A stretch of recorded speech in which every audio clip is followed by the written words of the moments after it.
Hello అండి, మిమ్మల్ని బాగున్నారా? వారానికి ఒక్కసారైనా ఇలా శంఖం పువ్వులతో టీ కాచుకుని తాగితే హెల్త్కి మంచి బెనిఫిట్స్ ఉన్నాయండి. అలాగే షుగర్ కూడా కంట్రోల్లో ఉంటుంది. సో దానికోసం శంఖం పువ్వులు తీసుకుని ముందుగా వాటర్లో బాగా వాష్ చేసేసుకోవాలండి. ఆ తర్వాత తొడుములు తీసుకుని పక్కకు పెట్టుకోవాలి.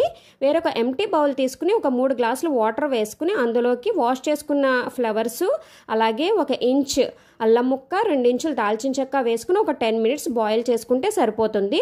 ఆ తర్వాత బాయిల్ చేసుకున్న వాటర్ని వడపోసేసుకోవాలండి.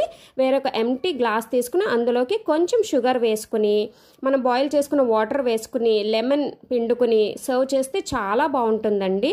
చూసారా, లెమన్ పిండగానే కలర్ కూడా చేంజ్ అయిపోతుంది. అలాగే ఇది చిల్డ్గా కూడా సర్వ్ చేసుకున్న చాలా బాగుంటుందండి. సేమ్ ఇదే ప్రాసెస్లో మనం ఐస్ క్యూబ్స్ వేసుకుని కూల్గా తాగినా కూడా చాలా బాగుంటుందండి. నచ్చితే లైక్ చేయండి, అలాగే సబ్స్క్రైబ్.